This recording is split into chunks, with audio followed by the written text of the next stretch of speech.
लोकसभा चुनाव में बहुमत न मिलने के बाद कांग्रेस पार्टी ने प्रधानमंत्री मोदी से मांगा इस्तीफा। मोदी अमित शाह हुए परेशान। जदू साहब को बता दें कि लोकसभा चुनाव 2024 में बीजेपी को बहुमत न मिलने के बाद कांग्रेस पार्टी अब बीजेपी पर आक्रामक हो गई है। कांग्रेस पार्टी ने प्रधानमंत्री मोदी से इस्तीफा मांग लिया है। कांग्रेस पार्टी ने कहा है कि बीजेपी 400 सीटें जीतने का दावा कर रहे थे और बीजेपी के कार्यकर्ता सहित सभी नेता 400 पार का नारा दे रहे थे, लेकिन बीजेपी तो 250 सीटों का आंकड़ा भी पार नहीं कर पाई और बहुमत के आंकड़े से 50 सीट दूर रही। इस बीच कांग्रेस पार्टी ने कहा कि बीजेपी को प्रधानमंत्री मोदी से इस्तीफा दे देना चाहिए। प्रधानमंत्री मोदी अब देश के पीएम नहीं रहने वाले हैं, इसीलिए उनको प्रधानमंत्री के पद से इस्तीफा दे देना चाहिए और देश में इंडिया अलायंस की सरकार बनने वाली है। भैया आपको बता दें कि कांग्रेस पार्टी के इस ऐलान से भाजपा में बड़ी भगदड़ मच गई है, क्योंकि आपको बता दें दोस्तों कि राहुल गांधी और मल्लिकार्जुन खड़गे ने दावा किया है कि वो हर कीमत पर लोकसभा चुनाव 2024 के नतीजे घोषित होने के बाद कल तक केंद्र में सरकार बनाकर रहेंगे। उन्होंने चंद्रबाबू नायडू सहित नीतीश कुमार, पंजाब में जो अकाली दल है उससे संपर्क करना शुरू कर दिया है। कांग्रेस पार्टी का मानना है कि वो उनको जरूर समर्थन देंगे और इंडिया गठबंधन की सरकार केंद्र में बनेगी। राहुल गांधी ने कहा है कि हम किसी भी कीमत पर केंद्र में बीजेपी की सरकार नहीं बनने देंगे और प्रधानमंत्री मोदी को हर कीमत पर हटाएंगे। वहीं आपको बता दें कि शरद पवार ने भी अपने जो पड़ोसी नेता हैं उनसे बातचीत करना शुरू कर दिया है।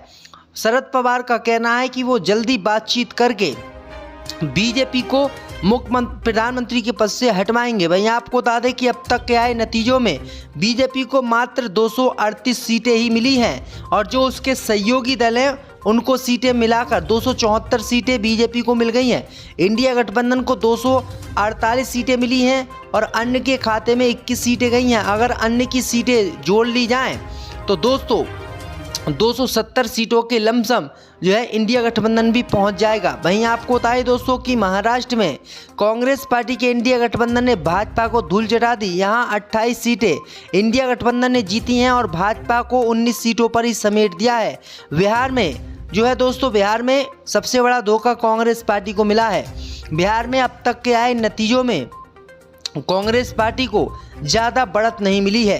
कांग्रेस पार्टी को उम्मीद थी कि उसे बिहार में लगभग बिहार में उसको मिल जाती 22 सीटें, लेकिन 22 सीटें बिहार में कांग्रेस पार्टी को नहीं मिल पाई, जिससे कांग्रेस पार्टी का खेल बिहार ने खराब किया। जी हाँ दोस्तों, आपको बता दें कि बिहार ने खराब किया। वहीं बात करें जम्मू कश्मीर की, तो जम्मू कश्मीर में 5 में से 2 सीटें बीजेपी को मिली हैं, 2 सीटें इंडिया गठबंधन को और 1 सीट अन्य के खाते में गई है।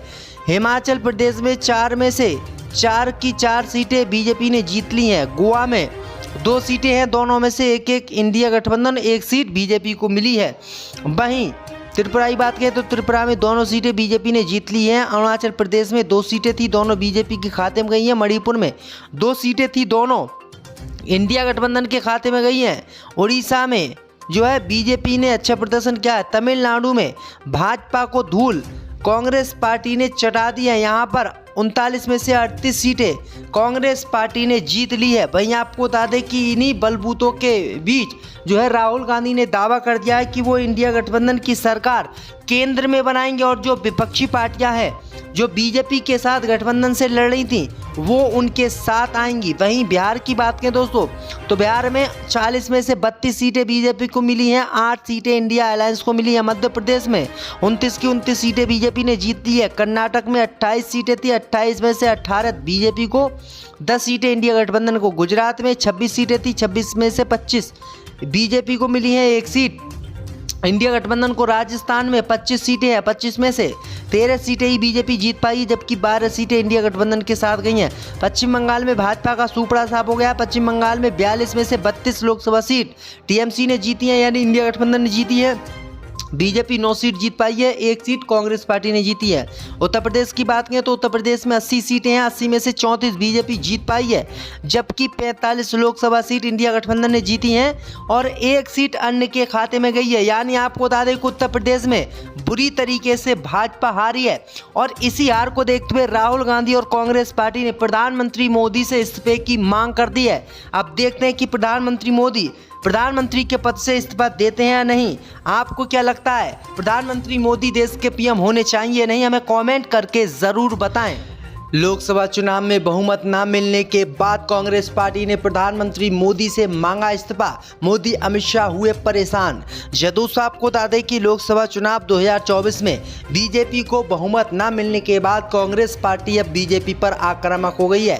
कांग्रेस पार्टी ने प्रधानमंत्री मोदी से इस्तीफा मांग लिया है। कांग्रेस पार्टी ने कहा है कि बीजेपी 400 सीटें जीतने का दावा कर रहे थे और बीजेपी के कार्यकर्ता सहित सभी नेता 400 पार का नारा दे रहे थे, लेकिन बीजेपी तो 250 सीटों का आंकड़ा भी पार नहीं कर पाई और बहुमत के आंकड़े से 50 सीट दूर रही। इस बीच कांग्रेस पार्टी ने कहा कि बीजेपी को प्रधानमंत्री मोदी से इस्तीफा दे देना चाहिए। प्रधानमंत्री मोदी अब देश के पीएम नहीं रहने वाले हैं, इसीलिए उनको प्रधानमंत्री के पद से इस्तीफा दे देना चाहिए और देश में इंडिया अलायंस की सरकार बनने वाली है। भैया आपको बता दें कि कांग्रेस पार्टी के इस ऐलान से भाजपा में बड़ी भगदड़ मच गई है, क्योंकि आपको बता दें दोस्तों कि राहुल गांधी और मल्लिकार्जुन खड़गे ने दावा किया है कि वो हर कीमत पर लोकसभा चुनाव 2024 के नतीजे घोषित होने के बाद कल तक केंद्र में सरकार बनाकर रहेंगे। उन्होंने चंद्रबाबू नायडू सहित नीतीश कुमार, पंजाब में जो अकाली दल है उससे संपर्क करना शुरू कर दिया है। कांग्रेस पार्टी का मानना है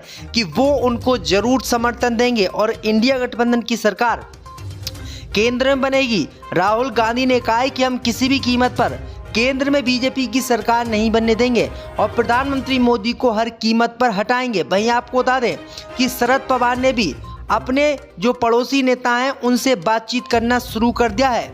शरद पवार का कहना है कि वो जल्दी बातचीत करके बीजेपी को मुख्यमंत्री प्रधानमंत्री के पद से हटवाएंगे। वहीं आपको बता दें कि अब तक के आए नतीजों में बीजेपी को मात्र 238 सीटें ही मिली हैं और जो उसके सहयोगी दल हैं उनको सीटें मिलाकर 274 सीटें बीजेपी को मिल गई हैं।